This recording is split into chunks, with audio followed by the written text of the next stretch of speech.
During the 20th century, there were various alleged instances of soap being made from human body fat. During World War I, the British press claimed that the Germans operated a corpse factory in which they made glycerine and soap from the bodies of their own soldiers.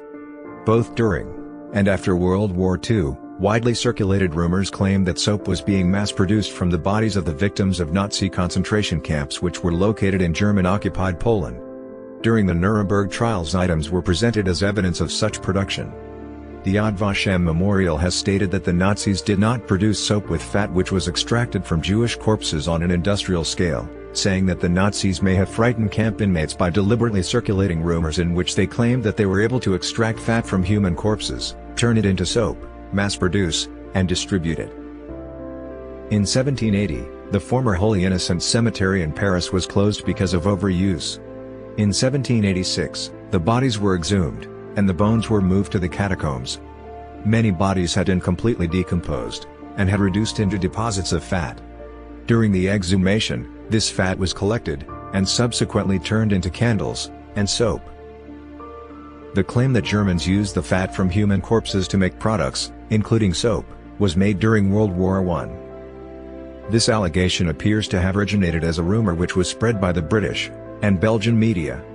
The first recorded reference was made in 1915 when Cynthia Askworth noted in her diary, June 16, 1915, "We discussed the rumor that the Germans utilize even their corpses by converting them into glycerine with the byproduct of soap. It became a major international story when the Times of London reported in April 1917 that the Germans had admitted rendering the bodies of their dead soldiers for fat to make soap and other products." After the war, John Charteris, the former head of Army Intelligence, was reported to have claimed in a 1925 speech that he had invented the story. He subsequently insisted that his remarks had been misreported. The controversy led the British Foreign Secretary Sir Austen Chamberlain to officially state that the government accepted that the corpse factory story was untrue. The belief that the British had deliberately invented the story was later used by the Nazis. Rumors which alleged that the Nazis produced soap from the bodies of concentration camp inmates were widely circulated during the war. Germany suffered from a shortage of fats during World War II, and the production of soap was put under government control. The human soap rumors may have originated because bars of soap were marked with the fractal initials RIF, RIF, which some believed stood for rein jüdisches Fett, pure Jewish fat. In German blackletter font, I and J are only different in length, I versus J. However, in fact, RIF stood for Reichsstelle für Industrialfettversorgung, National Center for Industrial Fat Provisioning, the German government agency which was responsible for the wartime production and distribution of soap and washing products. RIF soap was a poor quality substitute for soap, and did not contain any fat, human or otherwise. Rumors about the origin of RIF soap and the meaning of the labeling were also spread in the concentration camps. In his book Solitary in the Overwhelming Turbulence, 5 Years as a Prisoner of War in East Prussia, Naftali Karkmer describes his years in captivity as a Jewish Polish POW. He writes about gray, rectangular, low-quality pieces of soap which he and other POWs received with the letters RIF inscribed on a center depression. These were only claimed to be made of rein jüdisches Fett, pure Jewish fat, when prisoners complained about the low foam, smooth soap. A version of the story is included in the Complete Black Book of Russian Jewry, one of the earliest collections of first-hand accounts of the Holocaust, assembled by Soviet writers Ilya Ehrenberg and Vasily Grossman. The specific story is part of a report which is titled The Extermination of the Jews of Lvov, attributed to I. Hartz and Naftali Nacht. In another section of the Belzec camp was an enormous soap factory.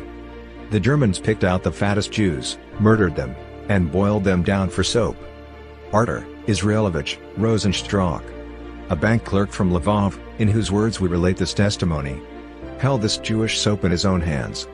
The Gestapo thugs never denied the existence of a production process of this kind. Whenever they wanted to intimidate a Jew, they would say to him, "We'll make soap out of you."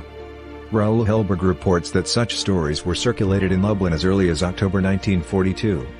The Germans were aware that the stories were being circulated, because SS Chief Heinrich Himmler received a letter which described the Poles' belief that Jews were being boiled into soap, an indication that the Poles feared that they would suffer a similar fate. Because the rumors were circulated so widely, some segments of the Polish population boycotted the purchase of soap. Historian Joachim Neander, in a German paper which he presented at the 28th Conference of the German Studies Association in Washington, D.C., cites the following comment, which is contained in a letter Himmler wrote to the head of the Gestapo, Heinrich Müller. The letter is dated November 20, 1942. Himmler wrote the letter to Müller in response to an exposé by Stephen Wise printed in the New York Times that mentioned the soap rumor. "You have guaranteed me that at every site the corpses of these deceased Jews are either burned or buried, and that at no site anything else can happen with the corpses." Müller was instructed to make inquiries if abuse had happened somewhere, and he was also instructed to report the results of his inquiries to Himmler on an SS oath. Neander goes on to state that the letter represents circumstantial evidence which indicates that it was Nazi policy to abstain from processing corpses due to their known desire to keep their mass murder as secret as possible. While the soap-making rumor was widely circulated, and published as fact in numerous books and newspaper articles after the war, the myth has been debunked for many decades. Historians such as Deborah Lipstadt have frequently stated, it is a fact that the Nazis never used the bodies of Jews, or for that matter anyone else, for the production of soap. The soap rumor was thoroughly investigated after the war, and proved to be untrue.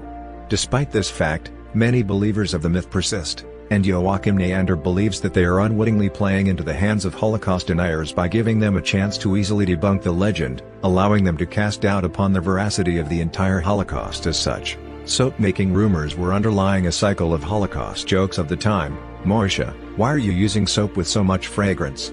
When they turn me into soap, at least I will smell good, or don't eat much, the Germans will have less soap."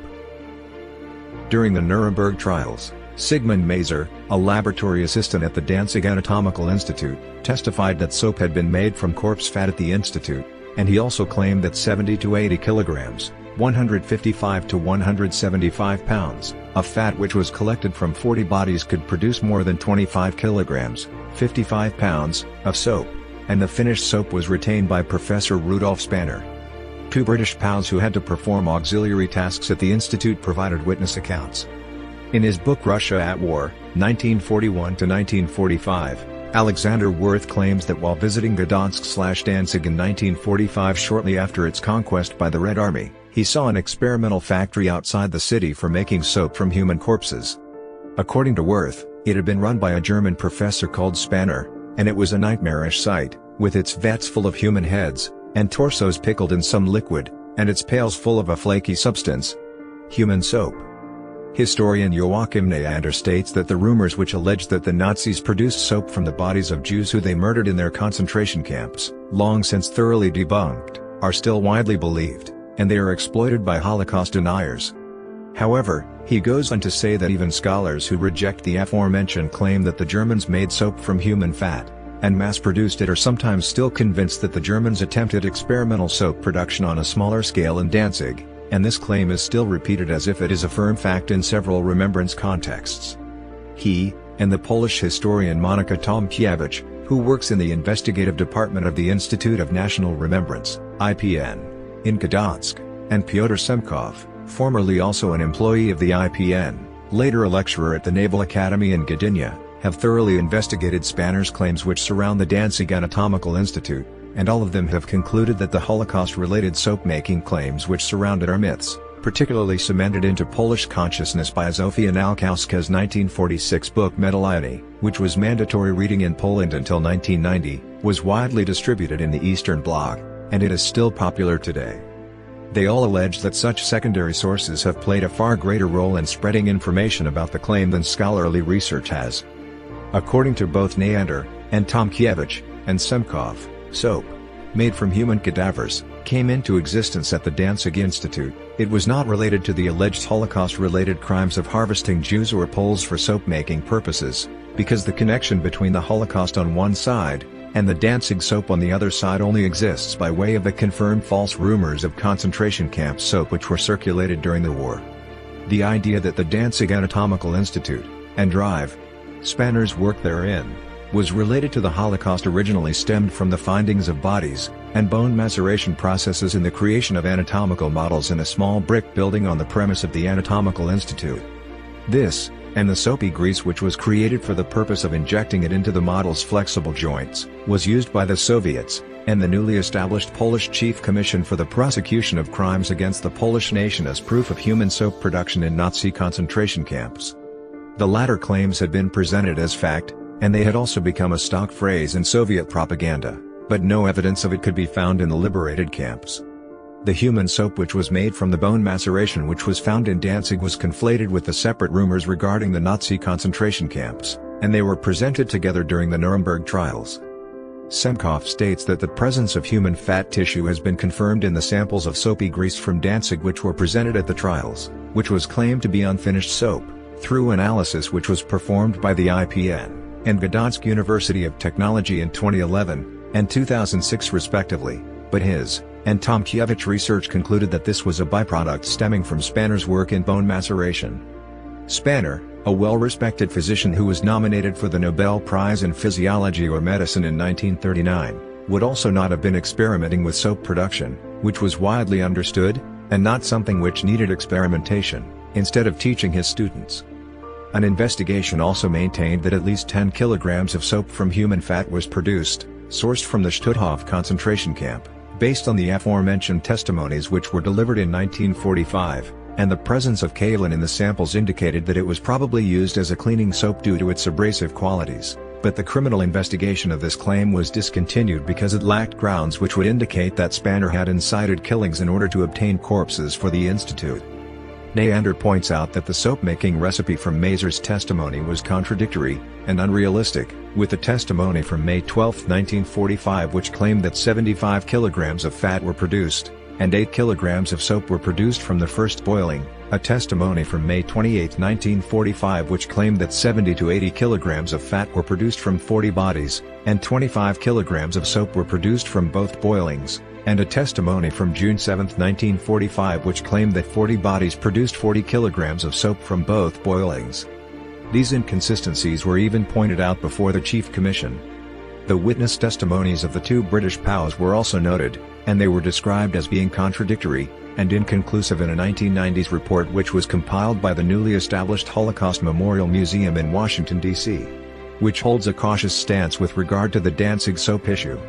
Regarding the presence of kaolin, the abrasiveness of which has also been criticized as being unsuitable for flexible model joints, it was noted by Tomkiewicz and Semkov that Spanner had previously done research on kaolin injections into cadavers, meaning that the kaolin found in the soap could have come from the cadaver itself, rather than as later additive. Tomkiewicz and Semkov write that when Zofia Nalkowska, vice chairperson of the Chief Commission, was already writing her short story Professor Spanner, which would be published in Medellini, Spanner was again working as a medical doctor, under his own name, in Schleswig-Holstein in September 1945, unaware that he was being linked to any possible crimes. He was arrested in May 1947, but was released after 3 days, later being arrested again, but he was once again released after explaining how he had conducted the maceration and injection process. Spanner would repeat my statement given at the police, and add, at the Danzig Anatomic Institute soap was manufactured to a limited extent from human fat.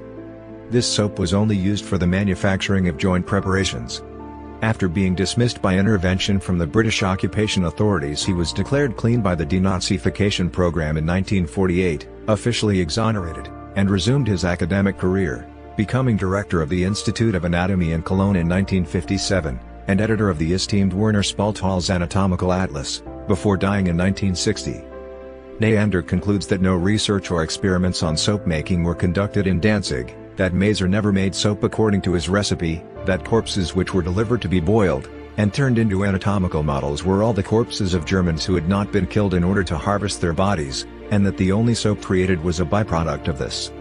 He also concludes that what the IPN called the chemical substance, which was essentially soap, obtained by human fat, was used for laboratory cleaning purposes towards the end of the war, with Spanner, as head of the institute, bearing responsibility for this, but that such handling of dead bodies amounted to a misdemeanor as opposed to any criminal behavior, let alone a crime against humanity or involvement in any genocidal activities, something which is today officially acknowledged in Poland. As Holocaust deniers employ this controversy in order to criticize the veracity of the Nazi genocide, Neander states, The time therefore has come to reduce the Danzig soap case, inflated by post-war propaganda to a prime example of Nazi German crimes, to its real dimensions. Revisionists would lose one of their favorite arguments in their efforts to discredit serious Holocaust scholarship. Moreover, demonizing Professor Spanner would dismantle a popular Polish anti-German stereotype, and would contribute to a better mutual understanding. The list of the Nazi crimes perpetrated in Poland, and during the Holocaust is long enough. It will not become significantly shorter, if an alleged crime is deleted from it, but it will become more trustworthy. Alain René, who treated the testimony of Holocaust survivors as fact, continued the accusation in his noted 1955 Holocaust documentary film Nuit et Brouillard. Some post-war Israelis, in the army, schools, also referred disdainfully to Jewish victims of Nazism who arrived in Israel with the Hebrew word, sabon, soap. In fact, this offensive word was not linked to the rumors about Nazi crimes, and human soap, but it had the sense of soft, weaklings. Though some still claim that evidence of human soap from the Danzig Institute is proof, mainstream scholars of the Holocaust consider the idea that the Nazis manufactured soap as part of the Holocaust to be part of World War II folklore. Historian Israel Gutman has stated that it was never done on a mass scale. A BBC documentary about the death camps which was produced at the end of the war shows bars of reef soap, which were alleged to be made of human fat, and evidence of similar atrocities including shrunken prisoner heads, and preserved tattoos, which were put on display in Buchenwald, and shown to the population of Weimar after the camp's liberation. Several burial sites in Israel include graves for soap made of Jewish victims by the Nazis. These are probably bars of reef soap. Following a heated discussion about these graves in the media in 2003, Yad Vashem publicized Professor Yehuda Bauer's research which says that reef soap was not made of human fat, and the reef myth was probably propagated by the Nazi guards in order to taunt the Jews. Yad Vashem includes an image of an emotional funeral, and a burial of Jewish soap in Romania. A small bar of soap was on display at the Nazareth Holocaust Memorial Museum in Israel, and a similar bar of soap was buried in the Holocaust Cellar Live Museum in Mount Zion in Jerusalem, Israel, during the museum's inception in 1958. A replica was on display there. Following the publication of Yad Vashem, Professor Yehuda Bauer's conclusion that soap was not manufactured from the bodies of Jews or other Nazi concentration camp inmates in industrial quantities, Tom Segev, a new historian, and an anti-establishment Israeli author, wrote in his book The Seventh Million that the belief in the existence of the Holocaust cellar soap was idol worshipping in Jerusalem. A bar of soap is displayed at the National Museum of the History of Ukraine in the Second World War inside the Motherland Monument in Kyiv, Ukraine. The manufacture of soap from stolen liposuction waste is a major plot point in the 1999 film Fight Club. In September 2016, Dutch artist, Julian Hetzel, created an art installation called Schuld Fabric using soap made from donated human fat, highlighting human excess, and waste. Schuld is a German term that has two different yet related meanings: guilt is a moral duty, and debt is an economical obligation.